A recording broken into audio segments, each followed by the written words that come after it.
trying something different today. A new spot.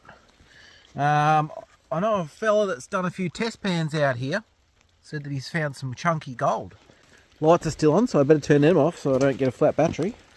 And you might think, why on earth would I go out on a day like this? Pretty wet, it's not very great, pretty miserable.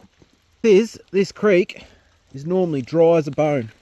These pools are not normally here, and that's a very good pool to be able to put a pump in for the Highbanker.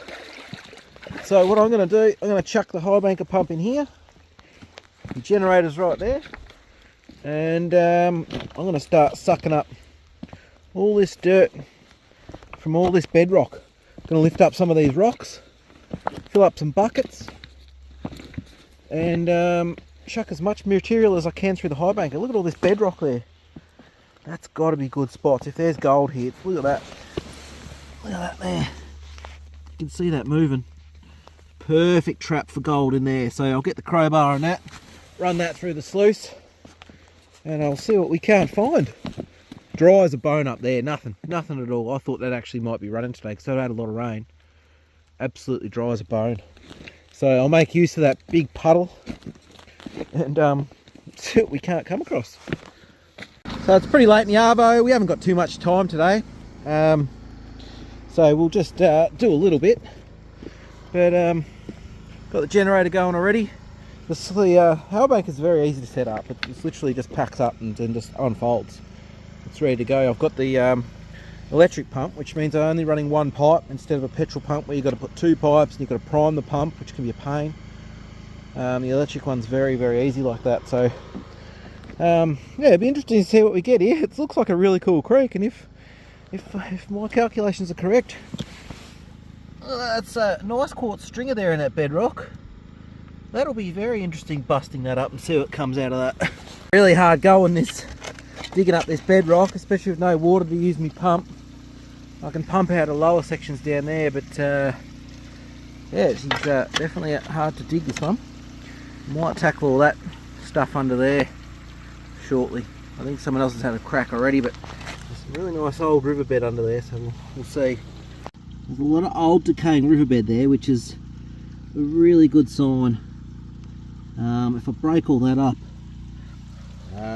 there's a good chance we'll find something in there. But alright, so we've cleaned the top mat out. Sluice is off, water's still going. But I'm just going to see what's in this top mat. I've done about 4 or 5 buckets. Just see what we're getting. If there's anything in here, that'd be nice to see, but we just don't know at this stage. Could be. I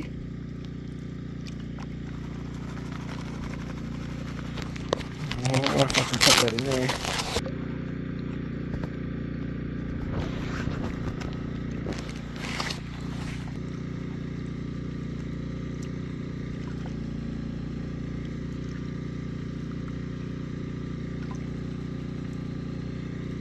Got one good flake straight up. Nice and chunky there.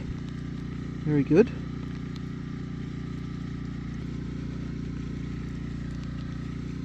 One chunky piece of gold. That's it out of all of that I've done there, which is interesting. So I'd like to know exactly where that come from. That's the problem when you're doing so much material. You don't know exactly where that little piece came from. Alright, so what I'm doing now is I'm just doing one spot. Cracked open that bit of bedrock there in the middle, and sucked out all the water from underneath it, just in case something's fallen down. Straight away, look what I see. A nice good chunk. So that's what I'm after.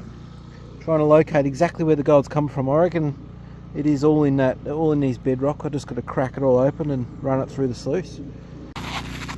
So there's not a bad good few chunks for I think there might have been 2 buckets. Running it through. I haven't checked the bottom sluice yet either, so I'm just going off the top mat, which, you know, it usually does catch most of the chunks that size. But yeah, we'll keep going and do that a bit later. Alright, it's getting a bit late now, later than I thought, so just did the last pan for that top matting, and check it out. That's some very good gold there. Got to be happy with that. So that is just the top mat now. Now I've got to work out, and now I've got to figure out what's in the bottom sluice. That will be interesting. I'll get me a big tub and see what we can find.